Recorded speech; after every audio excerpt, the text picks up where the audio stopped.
Queria-vos só aqui, para começar, exatamente, só dar-vos aqui uma breve nota do que é o BCSD Portugal. O BCSD Portugal é um conselho empresarial que, também, no fundo, é uma organização que não tem fins lucrativos e que tem como objetivo acelerar a sustentabilidade do tecido empresarial português. Tem um propósito que é o propósito de transformar a economia a bem das pessoas e do planeta, que no fundo é um propósito que se liga em toda a sua extensão com aquilo que é o conceito de sustentabilidade, e depois também já falaremos sobre isso. Normalmente as pessoas perguntam, mas esta sigla é tão complicada, não é? BCSD, de onde é que vem o BCSD?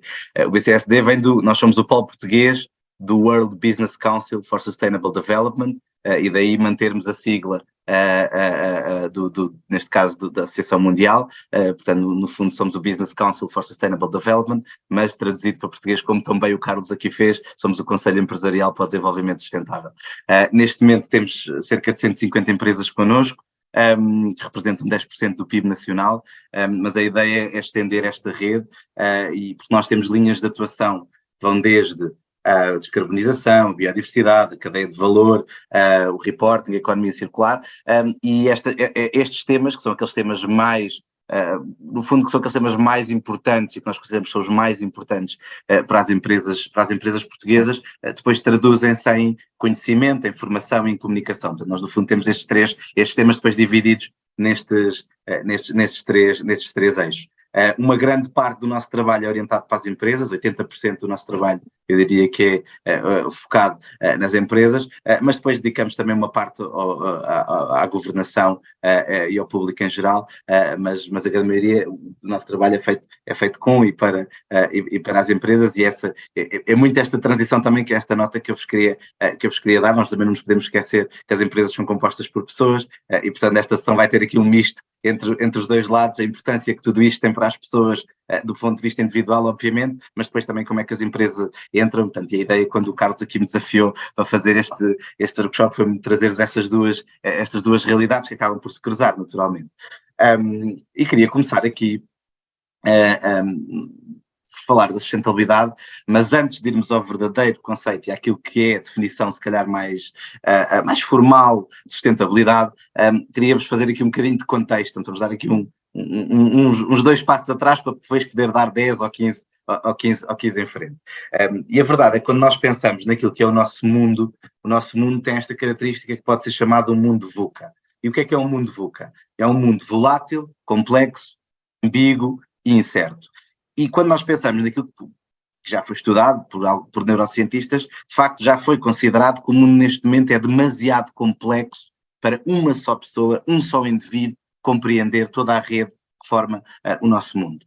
E se nós já sabíamos que o mundo era volátil, incerto, complexo e ambíguo em 2019, depois de 2019, com uma pandemia global e agora mais recentemente, devido ao conflito armado na Ucrânia, ainda ficou mais certo que este conceito é neste mundo que nós temos que cooperar, e o que acontece é que nós só conseguiremos dar uma resposta assertiva e objetiva aos desafios da sociedade se o fizermos em conjunto e de forma colaborativa. De resto, como muitas espécies nos habitats naturais e nos ecossistemas tiveram que dar essa resposta coletiva, e nós não seremos diferentes. Nós teremos que dar essa resposta coletiva e em conjunto. A Forbes lançou esta capa aqui há uns anos, Our World Outsmarts, ou seja, o nosso mundo ficou mais inteligente que nós, e portanto nós não podemos continuar neste registro, que é um registro que tem sido um traço muito grande da nossa espécie de humanidade, da individualidade, estar sempre a tentar dar resposta, ser melhor do que os outros. Não temos que dar uma resposta coletiva, porque de outra maneira não vamos conseguir dar resposta, pelo menos àqueles que são os maiores desafios que nós vamos enfrentar na próxima década. E de resto, quando nós olhamos para aquilo que são os grandes líderes mundiais, de facto consideram que o mundo nunca esteve tão ameaçado, e a sustentabilidade pode ser, e nós no BCSD defendemos muito isto, que a sustentabilidade é provavelmente o maior desafio que a humanidade irá enfrentar, pelo menos à história de hoje, e pelo menos tendo aqui um passado mais recente, os últimos desenvolvimentos dos últimos 200 anos, este de facto é um grande desafio que nós temos pela frente. E este desafio é composto por 4 grandes vetores, portanto, aqueles que nós podemos considerar, portanto, dividindo este grande desafio que eu estava a falar, e no fundo fazendo aqui um retalhar quais é que são os próximos grandes desafios. Existem 4 principais, que têm a ver com a natureza em colapso, com as tensões sociais e desigualdades, com as crises democráticas e económicas e com a emergência climática. Estes são os 4 principais desafios.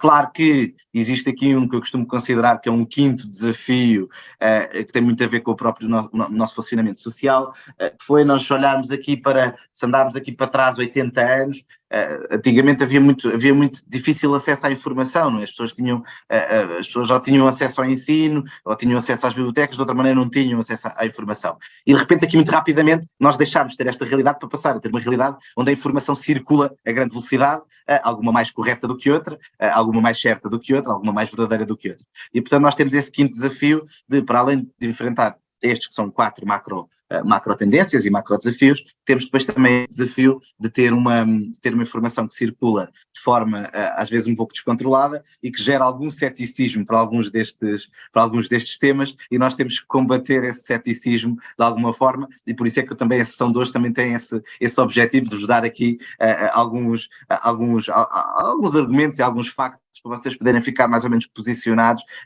sendo que à partida, eu claramente sei também que para muitos de vocês há muitas coisas que eu vou dizer hoje que não serão novidade.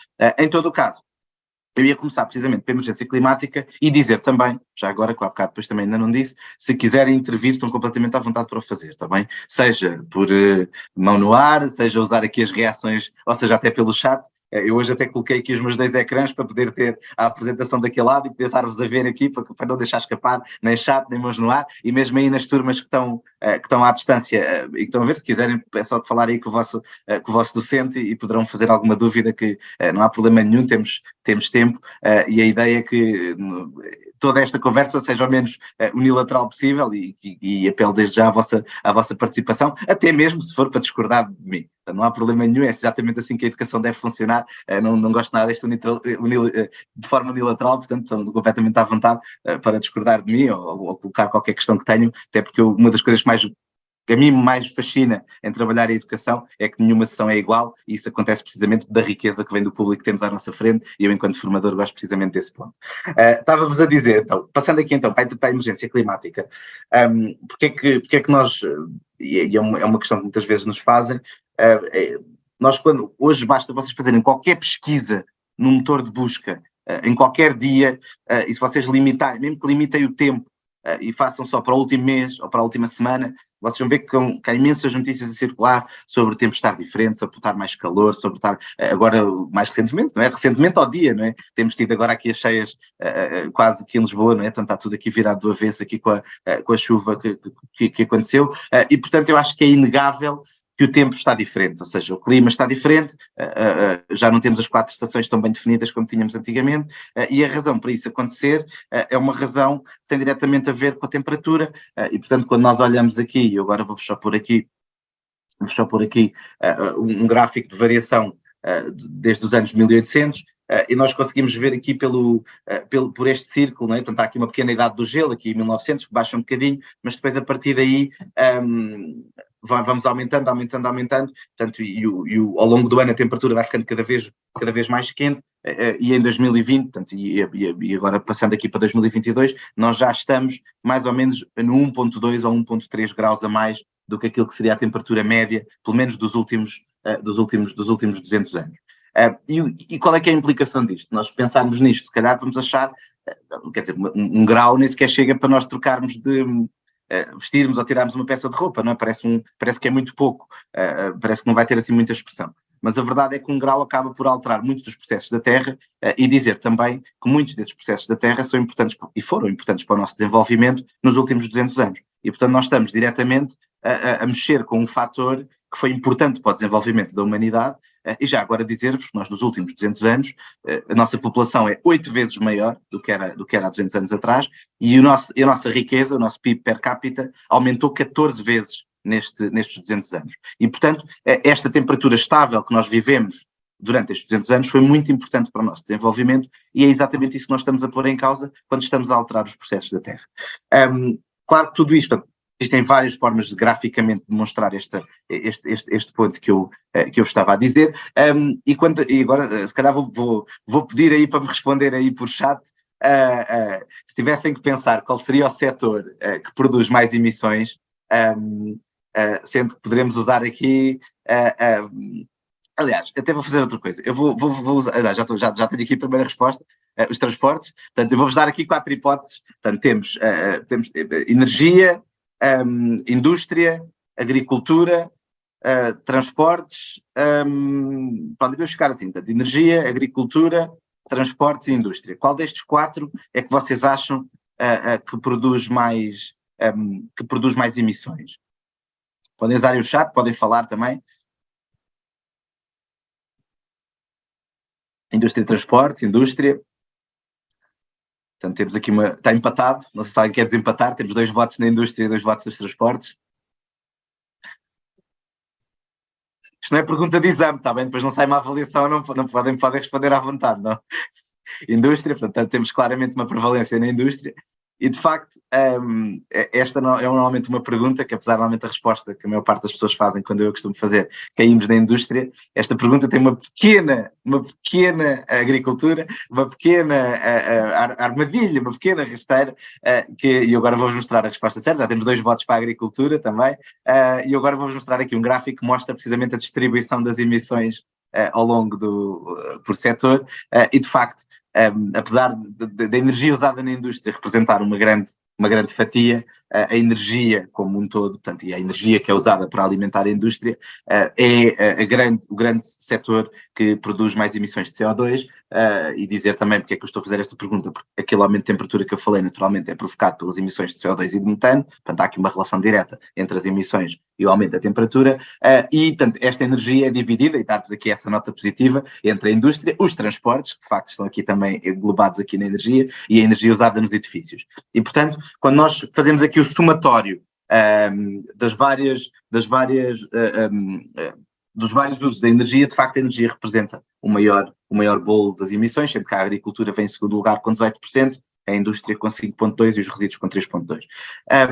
E de facto, quando nós olhamos para a distribuição destas emissões, dizer-vos que se as vacas fossem um país, seria o segundo país com mais emissões de CO2, e mais do que isto, mais do que as vacas, porque há aqui outro dado que por acaso não está aqui, que se nós colocássemos aqui o desperdício alimentar seria o terceiro maior emissor, ou seja, o terceiro maior país, vamos chamar assim, de emissões de CO2. E portanto, de facto, há aqui parece que estamos a produzir para depois desperdiçar, não é? E a fazer emissões com isso. Pronto. Quando nós medimos por país, a China neste momento é o país que tem mais emissões, mas a verdade é que se nós quisermos ir à parte da individualidade de cada um, nós não podemos medir por país, porque de facto a China tem mais população do que, por exemplo, os Estados Unidos ou a Rússia. Dizer também que a Índia aqui vem entre a Rússia e os Estados Unidos, está aqui com 3,1, mas quando nós passamos esta medição de emissões per capita, o gráfico muda aqui, tem aqui uma mudança que a nós nos parece razoável de fazer essa análise, que é quando nós fazemos a medição per capita, de facto, neste momento, um cidadão nos Estados Unidos ou um cidadão no Canadá produz muito mais emissões do que, por exemplo, um cidadão na China ou até na Índia. E reparem, a Índia é um país com tanta população quase como por acaso não sei se já passou, não tenho a certeza agora, mas são equivalentes, né? A China e a Índia. E portanto, nós quando olhamos per capita, as coisas são um bocadinho diferentes, o que nos leva depois à questão do próprio comportamento individual, pela geografia, não é? Portanto, e acho que esse é um ponto aqui que eu vos queria dar quando falamos de emissões. Não podemos só olhar para a contabilização do país, também temos que olhar para a contabilização per capita, porque isso também é demonstrativo dos comportamentos individuais de cada um por país. Pronto, dizer-vos também, voltando à questão das emissões, nós neste momento temos 12%, voltando ao setor energético, nós temos 12% da energia é produzida por energias renováveis, e temos o resto produzido por energias de combustíveis fósseis, portanto, por carvão, petróleo e gás. Qual é que é o ponto disto? É que, de facto, as emissões vêm maioritariamente destas energias fósseis, né? Foi isso que nos levou a esta escalada galopante de emissões, e que, se forem depois aqui ao IPCC, terão um relatório que tem. Eu não vos aconselho a ler, porque obrigado, Fernando. Depois assim que tiver um bocadinho, depois já irei. Obrigado. Já vi que tenho partilhado isso, exatamente.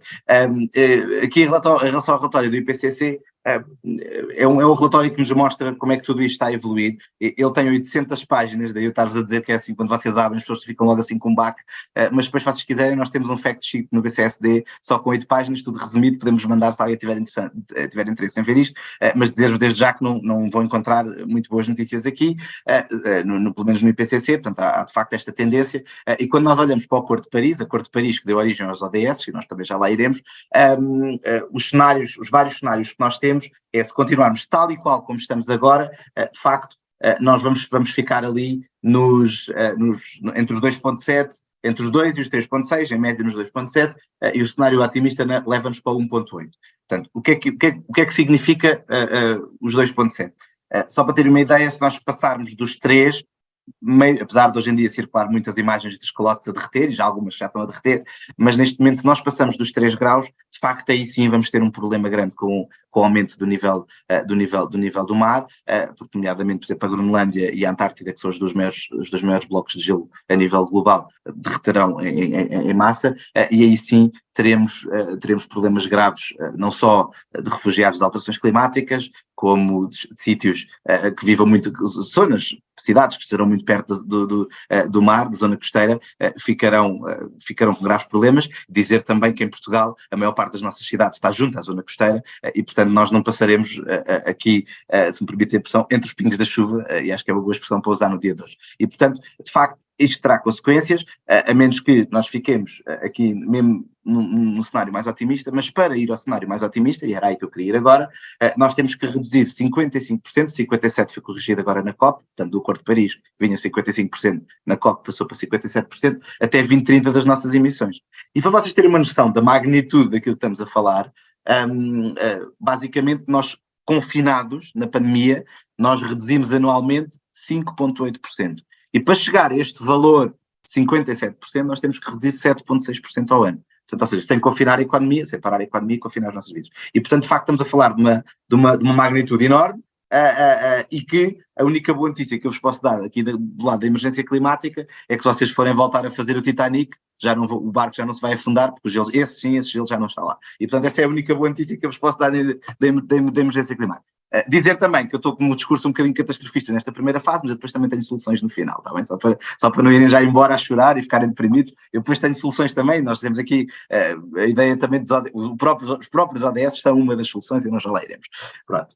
Só dar-vos aqui também nota, quando pensamos na natureza em colapso e naquilo que são os recursos naturais e a nossa relação com os recursos naturais, nós somos muito dependentes e dependemos totalmente dos recursos naturais, e quando digo nós, estou a falar da espécie humana e da forma como nós estamos organizados, e de facto, em 2019, não há problema, Sandrina, está tudo bem. Em 2019, depois fica gravado, depois podem ver e fica com essa, não há problema nenhum.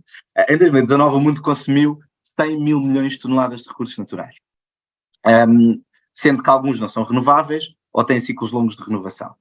Isto significa, só para vos dar também aqui um dado que é relevante e fazer aqui a ligação entre os recursos naturais e a nossa economia, que nós temos mais de 50% do nosso PIB mundial está assente precisamente nestes recursos naturais, podem ir desde os minerais aos recursos vivos e por aí fora. E, portanto, nós temos uma ligação direta entre a forma como gerimos os recursos e a forma como a nossa economia está montada.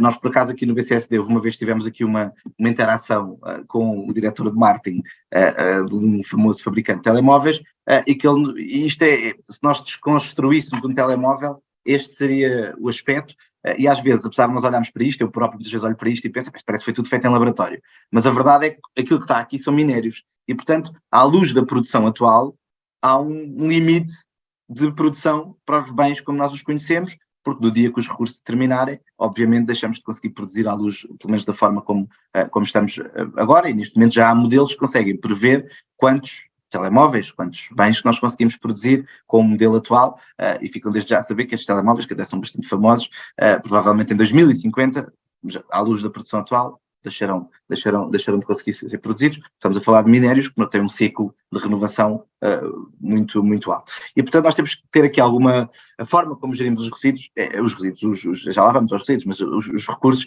é muito importante neste ponto. Queria-vos dar também nota cá um conceito que é o Overshoot Day, que tem a ver com nós supostamente deveríamos, temos um lote de recursos para viver ao longo do ano e deveríamos gastar esse lote de recursos, portanto, ao longo do ano, terminando no dia 31 de dezembro, não é? Portanto, se fizéssemos um uso sustentável dos recursos. Acontece que em Portugal, a partir do dia 7 de maio, começamos a viver a crédito da Terra. Ou seja, a partir do dia 7, nós, na prática, em Portugal, precisaríamos de 2,5 planetas para viver, porque gastamos os recursos todos no dia até dia 7 de maio. Só dar-vos aqui nota também, portanto, isto depois é um índice interessante, e que por país, já agora dar-vos aqui, eu não sou capaz de não falar disso nesta altura, e vocês já vão perceber porquê. Portanto, este é o gráfico dos vários países, e o primeiro país a gastar os recursos, que é logo no dia 10 de fevereiro, é precisamente o Qatar, e depois a seguir o Luxemburgo, e depois aqui tem os outros países. Portanto,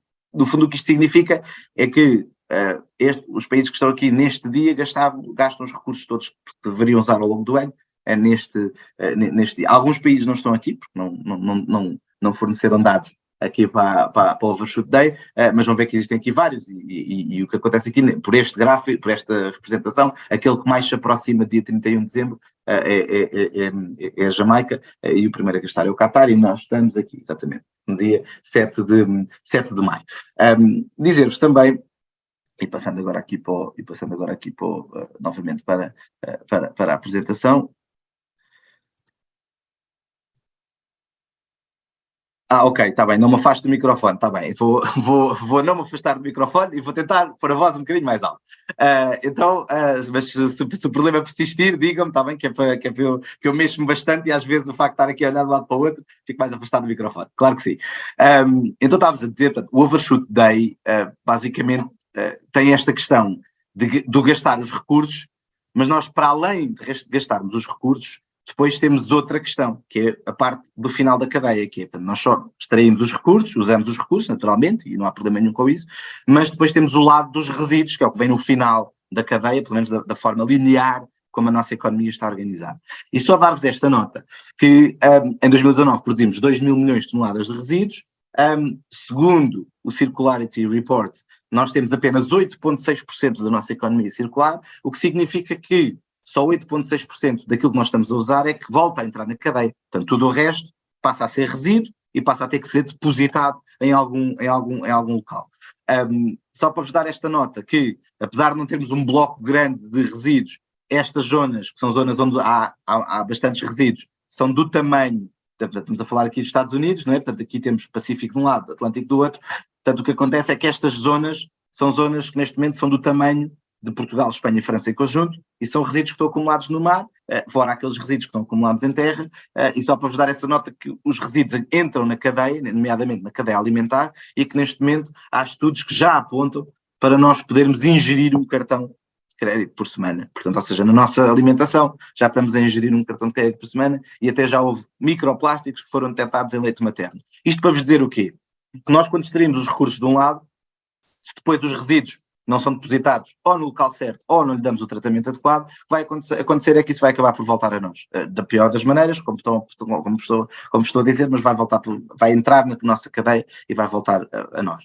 Claro que a forma de tentar não dizer a economia circular não é propriamente, não vos vou dizer aqui, a economia circular é a solução para tudo. Não é a solução para tudo, mas é a solução para muito disto que nós temos estado a falar. Porquê?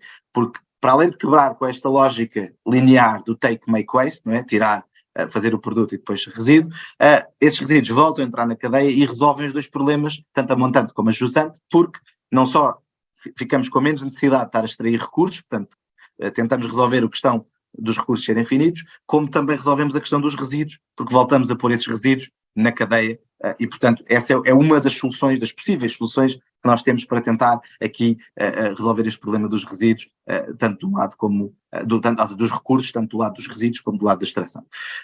Dizer-vos também que o World Economic Forum, em 2022, ou seja, este fórum publica todos os anos os maiores riscos para a economia.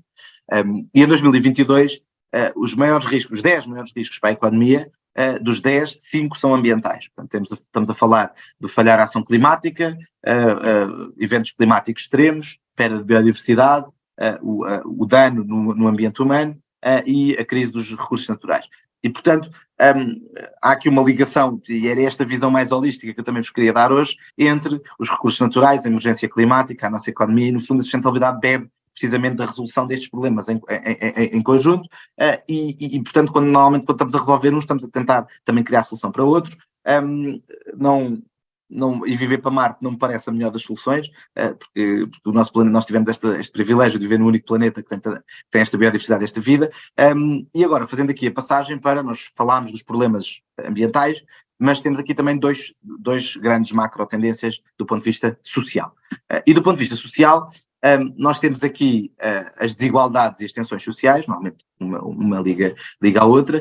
Só dar-vos esta nota, que a distribuição de riqueza, de facto, é um dos vetores de tensões sociais, nomeadamente este dado que nos diz que 26 indivíduos têm tanta riqueza acumulada como 4 mil milhões de pessoas, portanto, ou seja, há aqui de facto uma disparidade enorme entre a distribuição de riqueza, e que durante a pandemia, e dar-vos esta nota também deste estudo da Oxfam, este ainda ficou mais agravado, ou seja, houve um agravamento das desigualdades desde o início da pandemia, e que é de facto um ponto importante para quando pensamos nesta questão de como é que vamos resolver esta questão da pobreza, e que de facto é logo um dos primeiros ODS, como já veremos à frente.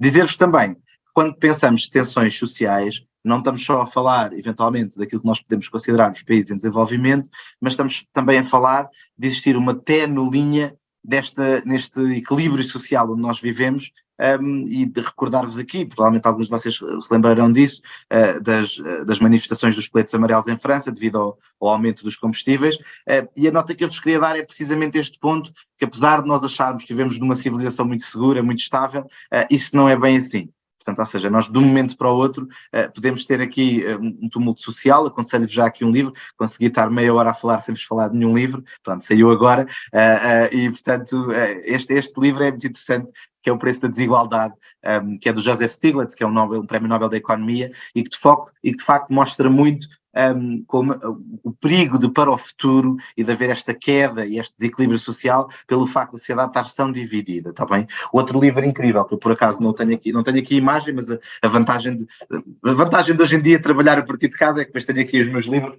e posso esticar aqui o braço e mostrar-vos aqui outro livro que eu acho incrível, que é O Porquê Falham as Nações, e eu agora tenho falado bastante deste livro, porque aquilo que está a acontecer no Irão, este livro, só dar aqui um pequeno spoiler do livro, o primeiro capítulo é logo sobre a Primavera Árabe e o que aconteceu e todos os envolventes, e aquilo que está a acontecer no Irão agora é quase um repetir da história. Portanto, apesar do livro, este livro já é mais antigo, é de 2014, mas é um livro que eu acho que é incrível, está bem? É magnífico mesmo para perceber esta questão, mesmo até a nível dos Estados-nação. Este do Preço da Desigualdade é mais sociedade per si, este aqui do Porquê Falham as Nações é muito interessante, porque vai muito aos Estados-nação e faz muito bem a ponte entre ficarmos com uma noção do mundo e depois a forma como os ODS depois interagem com isso. Ele não aborda ODS, mas se você tiver o conceito ODS bem cimentado, consegue muito facilmente fazer aqui algumas ligações.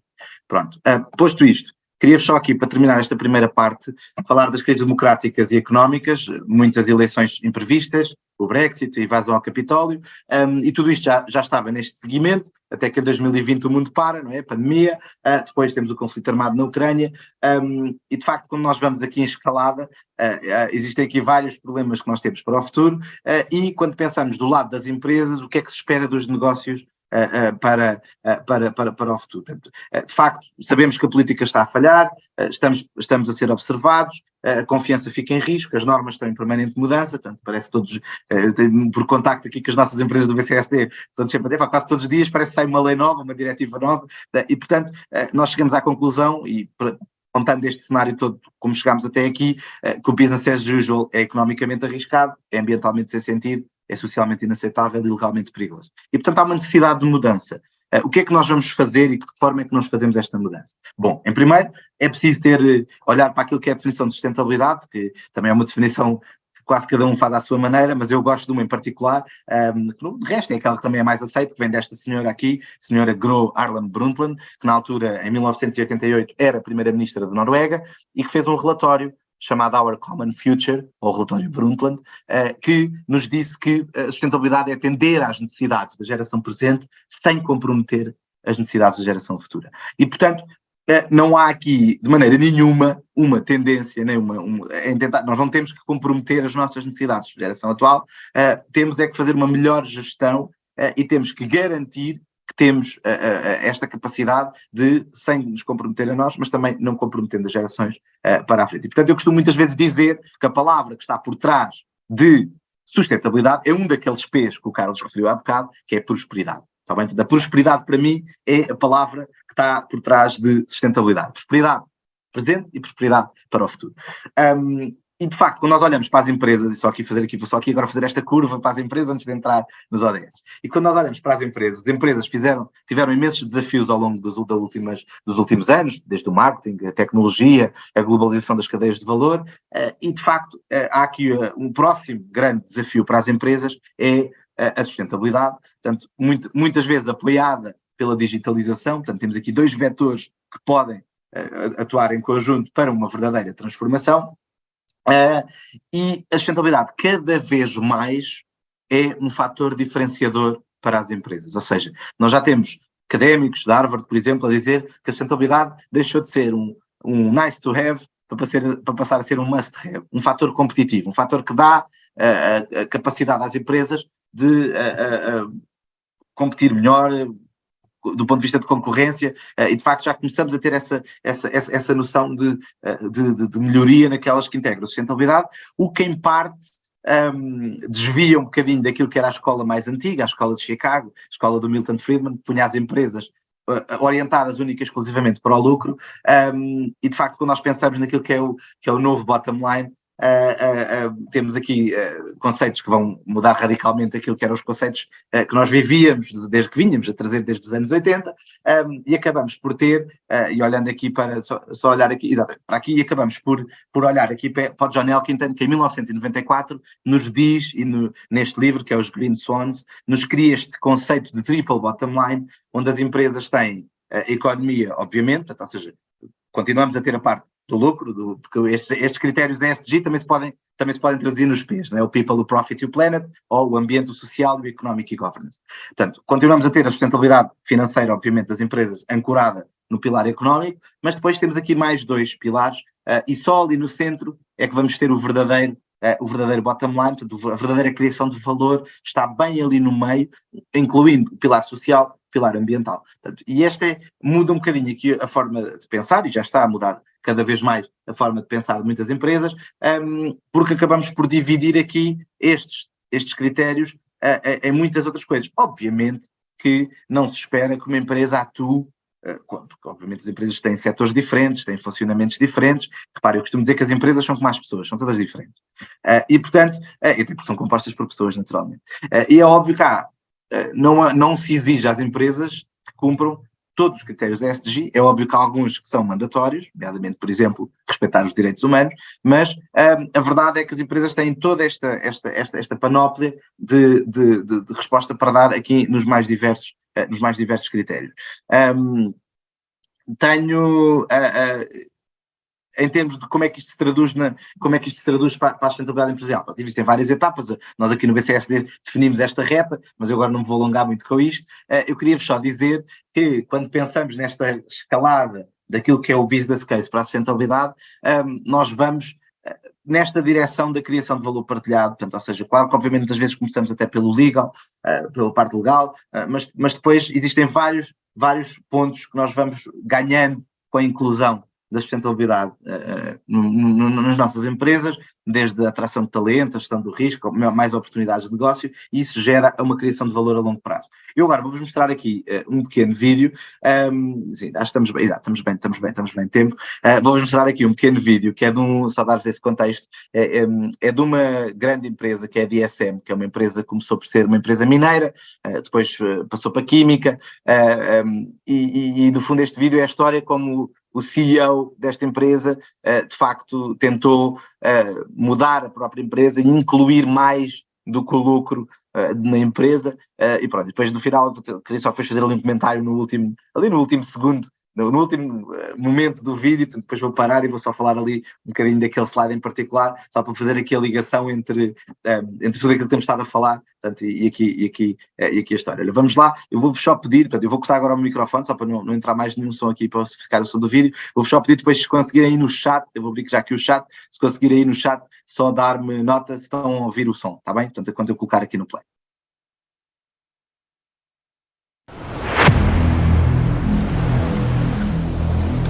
We live in a nice world with an enormous amount of inequality. Less than 1% of the world having as much as 99% of the world. The billion richest people in the world, and many of us belong to that group, claiming that they can consume because they do 45% of global resources and produce 45% of global waste, leaving almost the other 50% to the other 6, later on 8 billion people. Is that fair? I've traveled with many of the people from the UN in Somalia, Ethiopia, Bangladesh. At a certain moment in a village where people are dying of the shortage of food, a mother handed over her youngest child to me, and before you knew, I was standing there with the child in my arms. The 2 words that the lady spoke are 2 words which are with me for the rest of my life. I said, "You know." And I was standing there and said, "I don't know anything. I mean, what do I know? You know. When you come back, in 2 years from now, I don't have 6 children anymore. You've been here in this village. You know. I know. Even stronger, the world knows."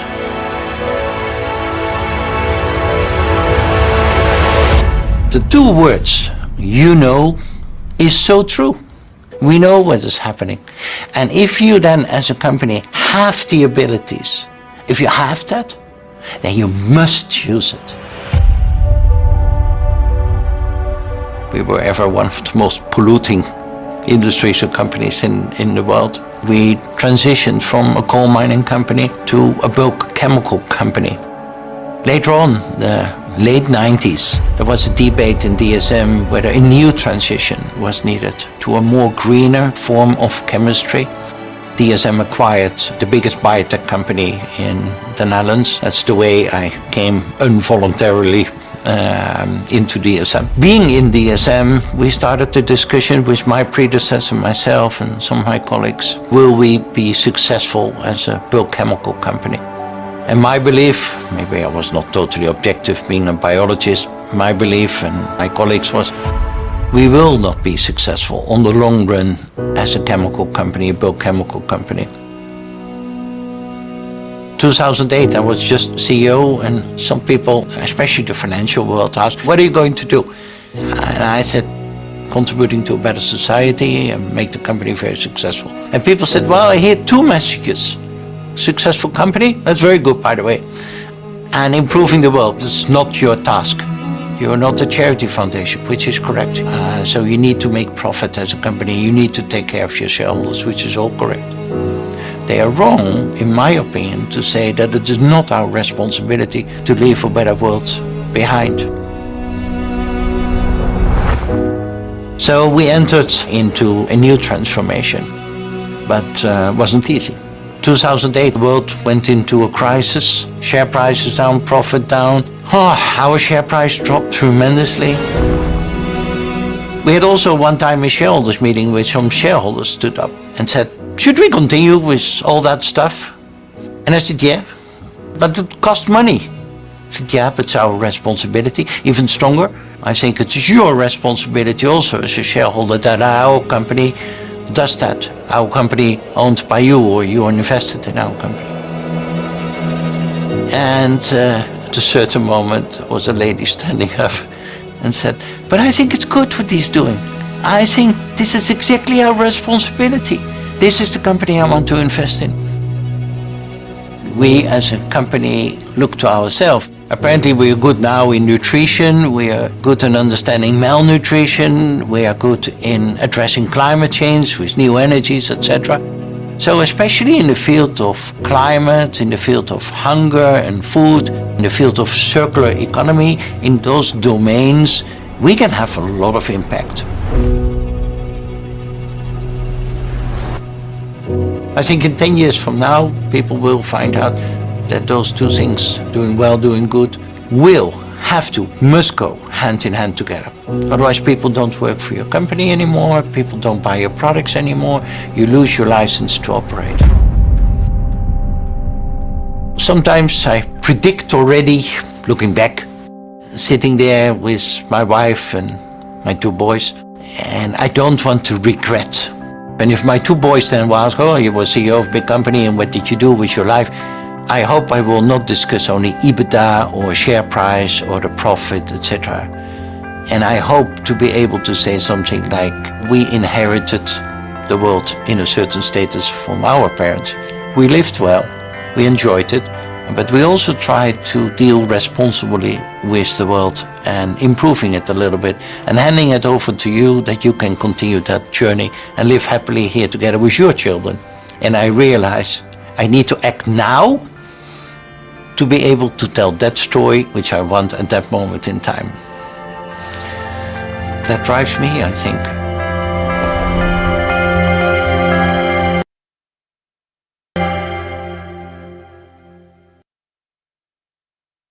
Pronto, era exatamente aqui que eu queria parar, só para vos dar este ponto de eles, na DSM, eles basicamente fizeram este caminho todo de ir mudando, de ir alterando a forma como operavam, e na prática isso traduziu-se em triplicar o valor das ações. E, portanto, cada vez mais nós começamos a ter sinais, enquanto provavelmente, se formos estudar a história da sustentabilidade, tudo isto começou com um movimento de algumas pessoas que até eram mais extremadas, mais radicais na altura, nos anos 70, mas a verdade é que este é um movimento que foi crescendo e que hoje em dia já começamos a ter uma orquestração, já uma abordagem holística, e que aquelas que são as empresas que estão cada vez a disromper mais são aquelas que têm este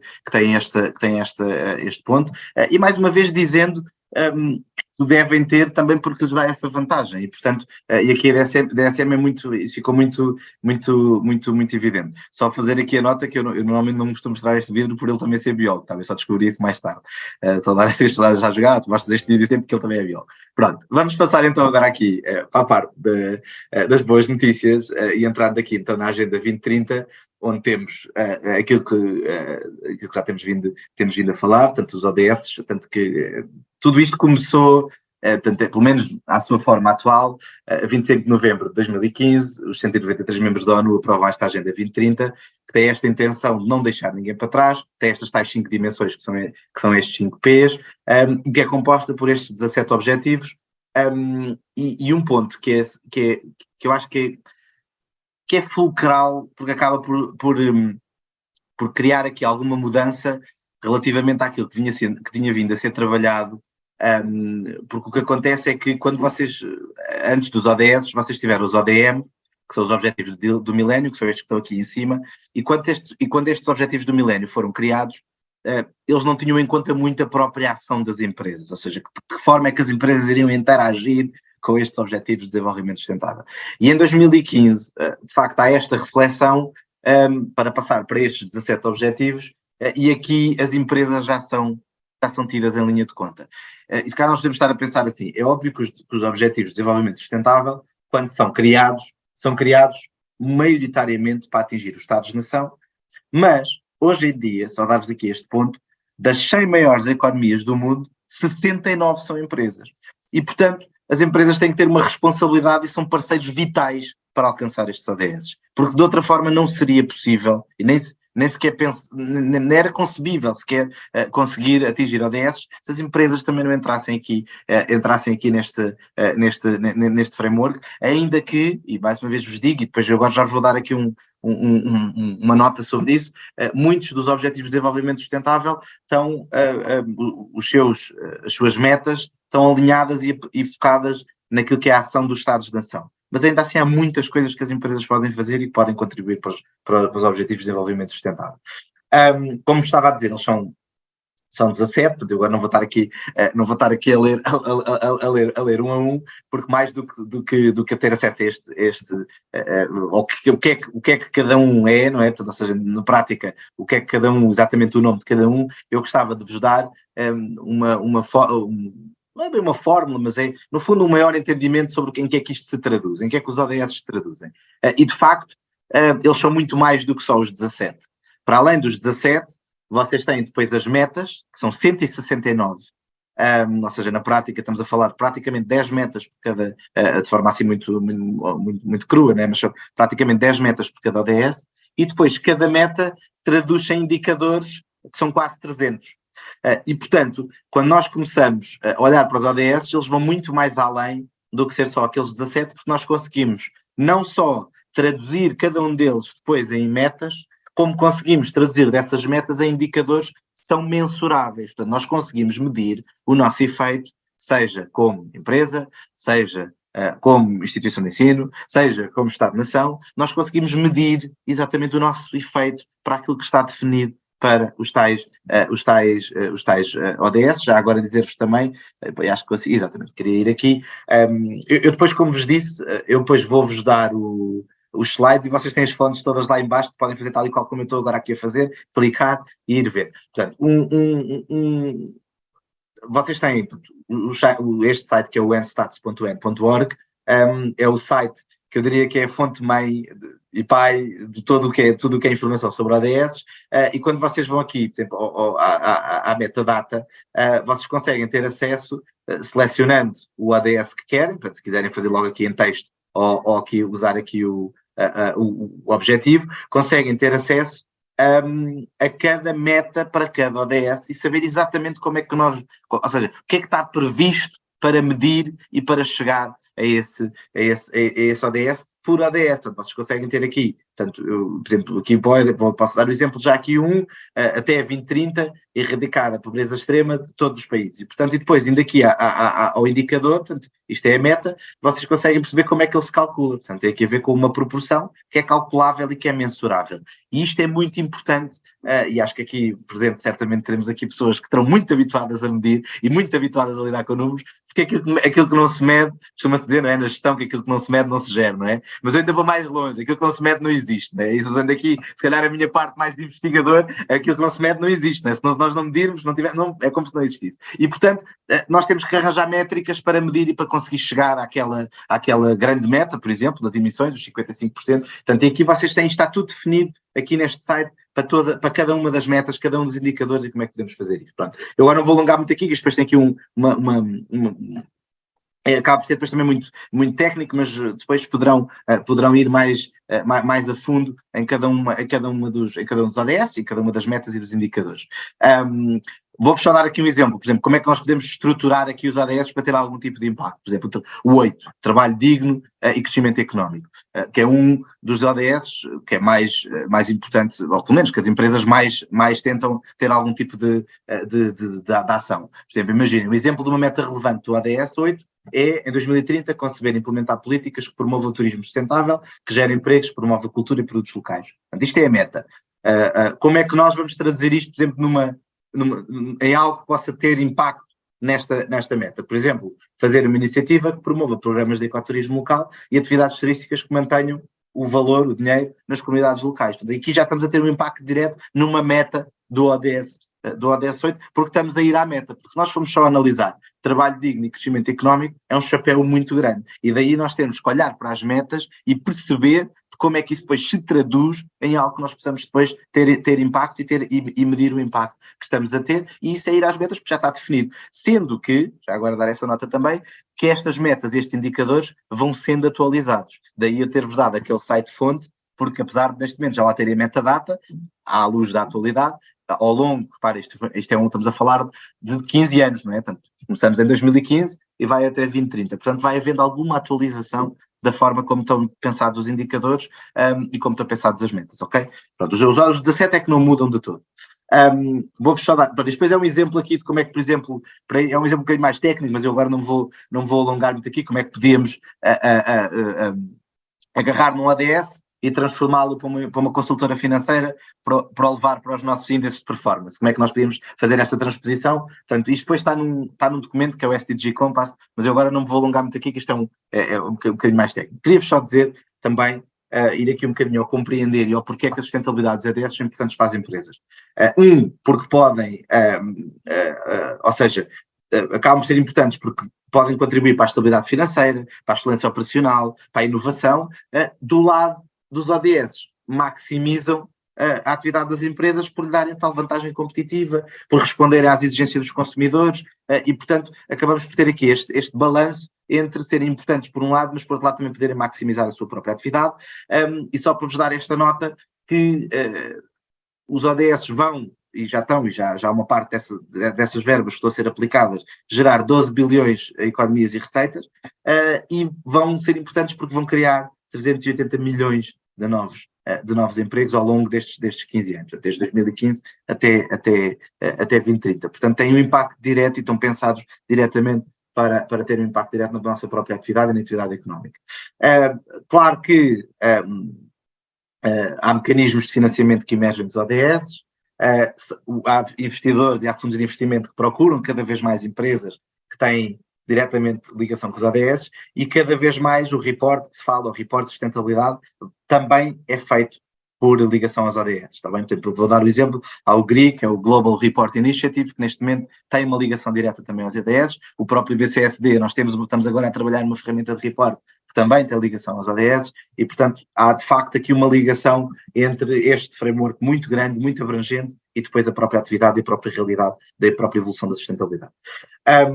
Só dar-vos aqui também uma nota que eu acho que é importante, não querendo ser provocatório, mas também mostrar-vos aqui que há aqui o caminho, o que é que há para percorrer aqui. Eu vou olhar para os extremos aqui.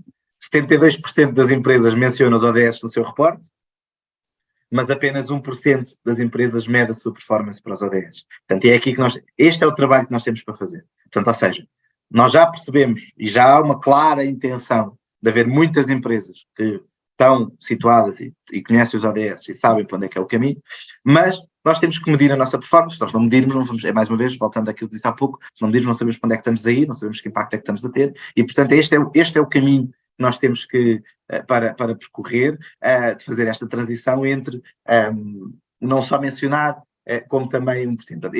Esta é uma estatística global. Eu agora queria-vos dar aqui nota de um documento que saiu há muito pouco tempo, saiu já este ano, que é o relatório anual 2022 do Observatório dos ODS das Empresas Portuguesas, e é um documento interessante porque de facto faz esta análise. Ele foi feito pela Fundação La Caixa, a Católica, a Gulbenkian, portanto tem aqui vários atores, e de facto o que este observatório, o que este estudo nos mostrou é como é que, em primeiro lugar, como é que as empresas olham para a sustentabilidade, e de facto as empresas em Portugal, pelo menos deste primeiro, isto vai ter vários surveys, mas deste primeiro survey já olham para a sustentabilidade como uma oportunidade estratégica, as grandes 95%, mesmo as próprias PMEs temos uma taxa grande, 77%, e dizer aqui também, que ainda não tinha dito hoje, reparem, em Portugal o nosso tecido empresarial, 99,8% são PMEs, portanto, de facto há aqui essa nota a dar aqui, mas é importante também ter aqui, que se vocês repararem, já temos uma clara tendência a ir para o lado positivo, não é? Portanto, talvez positivo e uma oportunidade estratégica. Depois temos aqui de que forma os ODS estão incorporados na estratégia das empresas. Nas grandes empresas, a prevalência é 68,3%. Temos alguns que estão alinhados com a nossa estratégia e que fazem parte do business, do core business, portanto 66%. Nas PMEs também temos alguma, apesar de termos aqui este 22,3%, não termos ODS incorporados todo, também temos aqui uma prevalência grande de haver já empresas que estão a alinhar os ODS com a sua empresa, e depois aqueles que são escolhidos pelas várias empresas. Nas grandes, os 3 ODS mais trabalhados são o 8, o 13 e o 5, portanto, trabalho digno, crescimento económico, ação climática e igualdade de género. Nas PMEs temos o mais trabalhado a igualdade de género, a educação de qualidade e a saúde de qualidade. Portanto, ou seja, há aqui algumas diferenças também, mas isto também depois pode ter a ver com o setor, e eu acho que ao longo dos anos, agora ir havendo mais escrutínio destes dados, acabamos por ter mais dados. Depois, se quiserem ver, o relatório está aqui, www.observatoriods.com, depois poderão espreitar.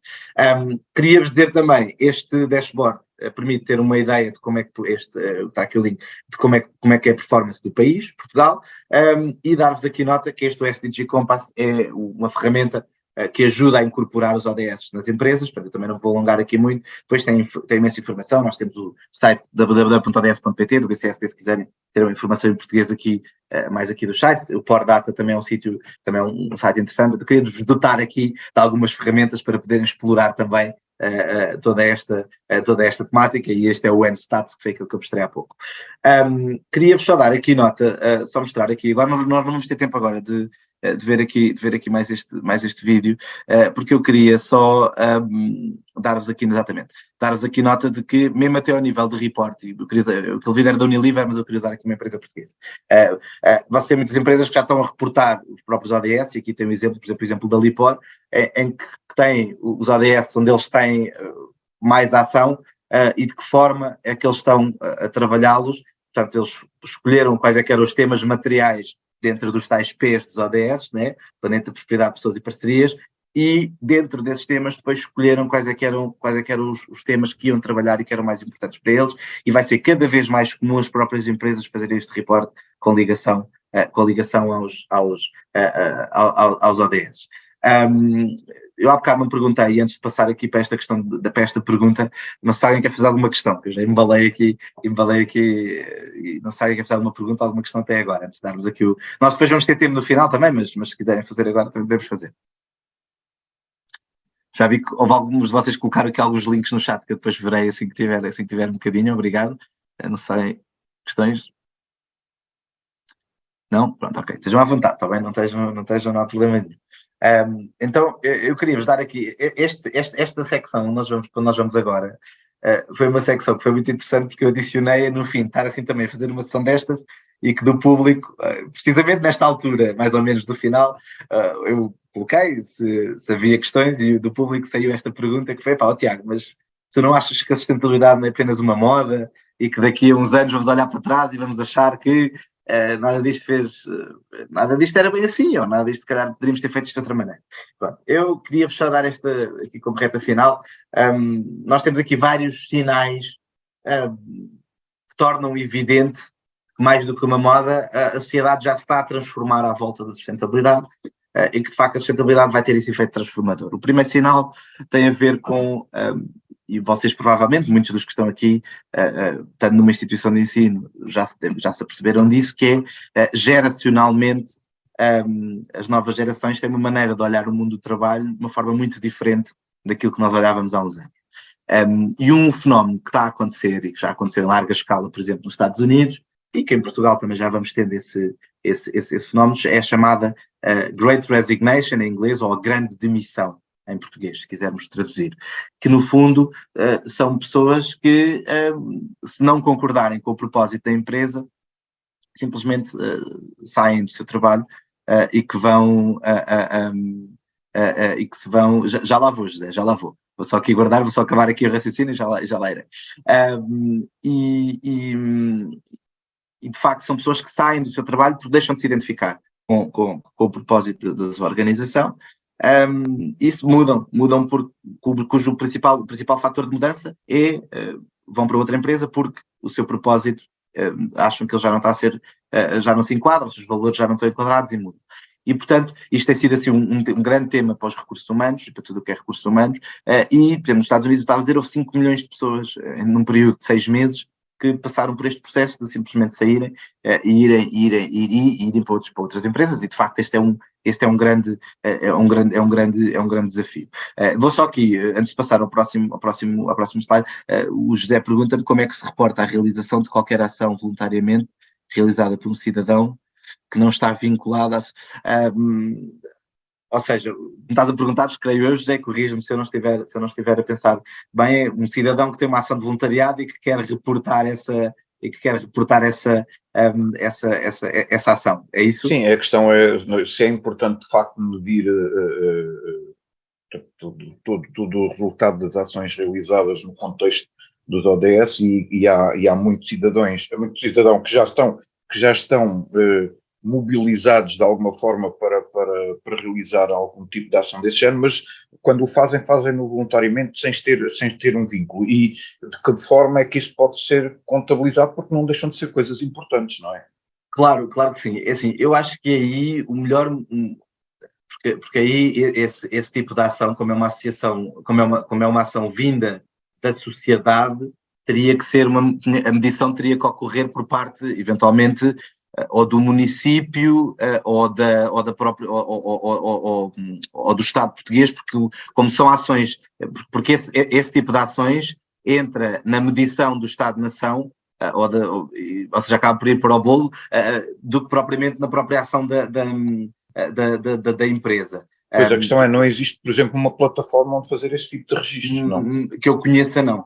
Que eu conheça, não. Mas se calhar a primeira ação voluntária que poderia ser feita a partir daqui poderia ser criar essa plataforma. Ou seja, isto para dizer o quê? Que eu sei que, por exemplo, acho que até posso andar aqui, o Port Data que agrega a data, ou seja, o que o Estado português faz é vai agregando tudo o que são ações que possam contribuir eventualmente para a medição dos ODS e vai colocando ali. O próprio Instituto Nacional de Estatística também tem uma secção dedicada a isso. Agora, não tem propriamente isso que me estás a dizer, que é ter um sítio onde, imagina, um conjunto voluntário de cidadãos que faz uma ação para ajudar as ODS e consiga ir lá reportar. Mas a mim parece-me interessante essa ideia de podermos ter aqui quase uma espécie de participação de cidadania ativa, não é? Neste sentido, para cumprir os ODS, em que haja uma plataforma em que os próprios cidadãos, quando se organizam, poderem fazer esse reporte, claro. Isso parece-me um ponto interessante aqui, até porque acabará por ajudar o próprio cumprimento dos mesmos, não é? Portanto, eu acho que é. Agora, que eu conheça, não sei se alguém que seja aqui saiba alguma plataforma, eu, por acaso, do ponto de vista de plataforma de cidadão, não conheço. Era aquilo que eu dizia há pouco. Das empresas, de facto, já existem imensas formas de reportar, mas no caso neste caso, que é individualmente ou coletivamente, se for um conjunto de cidadãos, eu não conheço, está bem? Mas obrigado pela tua pergunta, José. E fica aqui uma ideia, não é? Para agarrarmos aqui, não é? Não é, Carlos? O IPS vai lançar-se nisto, não é? Fazer aí. E fica aqui a ideia. O que eu ia dizer, voltando aqui ao raciocínio que estava a ter, para além da grande demissão, do Great Resignation, existe aqui outro fenómeno que me parece interessante, que tem a ver, portanto, eu vou-vos dar aqui. Já vos falei do lado social, não é? Esta questão do purpose que eu estava a falar é mais do lado social. Queria fazer aqui a transição também para o lado mais do investimento. Este senhor que vocês veem aqui nesta imagem é o senhor Larry Fink. Ele é o CEO da BlackRock. A BlackRock é o maior fundo de investimentos do mundo e ele gera 9,5 bilhões de dólares. Portanto, estamos a falar, ele gera um fundo de investimento que é 41 vezes o PIB português. Portanto, é o verdadeiro clássico Lobo de Wall Street, não é? Se quisermos aqui fazer essa analogia. E ele todos os anos escreve uma carta aos seus CEOs, e a carta de 2019, portanto, aos CEOs onde a BlackRock investe, que em Portugal são imensas, há imensas empresas que têm investimentos, menos as maiores têm investimentos da BlackRock. E ele escreve esta carta que é o Purpose and Profit, que diz claramente aos CEOs das empresas onde a BlackRock investe que ou as empresas começam a ter propósito ou a BlackRock vai tirar os seus investimentos. E porquê que ele está a fazer isto? Ele não está a fazer isto porque de repente teve um visionamento e agora de repente o Larry Fink é a Madre Teresa de Calcutá. Ele está a fazer isto precisamente porque ele vê que a longo prazo, se não houver esta inclusão do propósito e se não houver esta viragem, de facto as empresas vão começar a cair, e isso liga perfeitamente com a carta que ele escreveu mais recentemente, em 2022, onde ele diz que nós, no BlackRock, preocupamos com os recursos naturais, não porque somos ambientalistas, mas precisamente porque somos capitalistas. Ou seja, se os recursos naturais entrarem em colapso, as nossas empresas vão cair e por isso temos que ter esta preocupação. E, portanto, isto para vos dizer que os próprios fundos de investimento já começam a ver cada vez mais esta tendência, os próprios CEOs, de forma como estão a gerir, estão a perceber destas tendências, e vai haver, portanto, se ponto aqui, cada vez mais um escrutínio das empresas que são cotadas, das maiores empresas, e que vão acabar por ter impacto na cadeia de valor, portanto vão acabar por chegar às mais pequenas também. Portanto, ou seja, vai haver esta transição, é algo que vai ser uma tendência para os próximos anos. Existem instrumentos de financiamento, não faltam, nós temos esta jornada, esta plataforma, que é o Financiar a Jornada para a Sustentabilidade, que é o nosso site Sustainable Finance do BCSD, onde falamos precisamente de instrumentos de capitalização, de investimento, a empresas, mesmo acesso às mais pequenas e que podem financiar a sua jornada neste sentido, e de facto cada vez mais haverá esta tendência de haver uma vantagem, uma oportunidade de crescimento, seja a nível de ganhos de eficiência, de competitividade das empresas virando à sustentabilidade, que poderão ter como base, obviamente, os ODS, dar-vos esta nota. Eu gosto imenso do Mickey.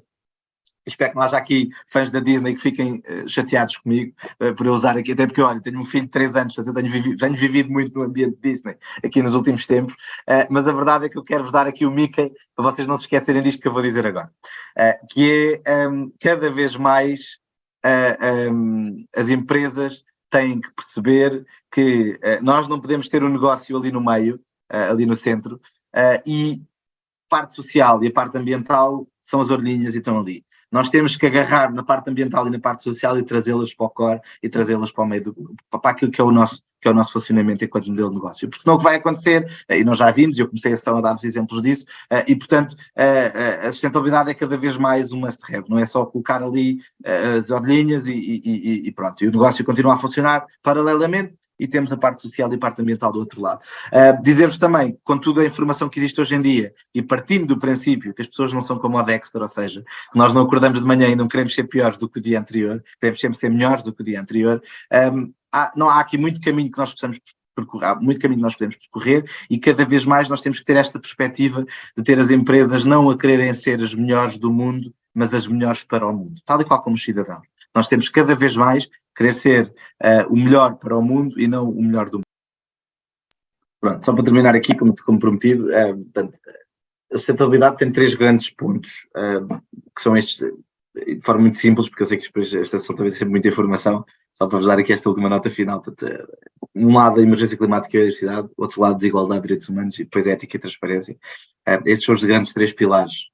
E têm que ser cada vez mais simplificados, e há aqui esta interação entre isso também, apesar de não ter, agora no vídeo, estava a ver o vídeo, é que há uma linha muito tenue entre aquilo que é a licença social para operar e o próprio funcionamento das empresas, e nós, por um lado, trabalhamos em empresas, depois, por outro lado, depois temos, também somos consumidores, e, portanto, este é um ponto que é super importante. Terminar dizendo, e porque eu sei que também este eu normalmente ponho de propósito, e o Carlos também sabe disso, que eu confessei que tenho aqui pessoas de contabilidade.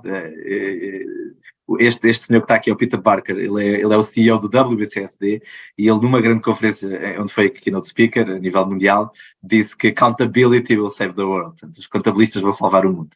E portanto, de facto há esse ponto aqui de esta necessidade de medir, de gerir, de olhar para os dados, isso é super importante, e o report será cada vez mais trará cada vez mais esse ponto. Queria-vos deixar também com este ponto de nada é tão poderoso como a ideia que o seu tempo chegou. Vitor Hugo, escritor, não o Cardinal, e está bem. E Vitor Hugo, escritor, disse isto, e de facto a sustentabilidade chegou. Chegámos a esse ponto. E pronto, queria-vos deixar aqui os meus contactos. Eu queria dar-vos esta nota também. Todos os sítios onde eu vou, eu digo sempre o mesmo, que é quando eu vou dar uma formação, uma sessão, uma palestra, as formações têm início, ou as palestras têm início e meio, não têm que ter fim. Como vos disse, isto tem que ser dado uma resposta colaborativa, de parcerias, em conjunto, e portanto aquilo que precisarem de mim, do BCSD, estejam completamente ao dispor. Como o Carlos disse, eu cada vez mais e sinto-me bem, não é? Sou sempre tão bem acolhido, apesar de, foi a segunda vez este ano que eu estou aqui a colaborar com a IPS, e sinto-me sempre tão bem acolhido, e portanto aquilo que precisarem do nosso lado, estejam à vontade, mas também os presentes, igual. Portanto, tem aqui o meu número direto, tem o meu mail também.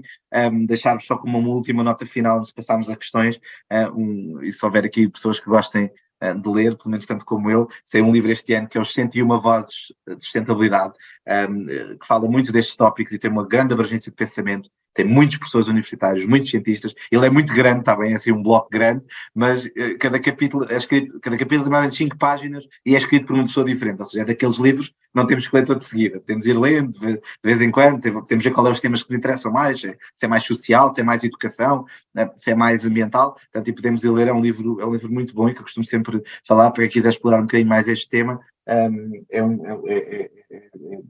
Chama-se as 101 Vozes pela Sustentabilidade. Pronto, posto isto, vou só aqui parar de partilhar o meu ecrã para vos ver aqui também em grande, apesar de ter aqui vos ver aqui em grande, e temos aqui ainda alguns minutos para questões, para perguntas que tenham, para comentários.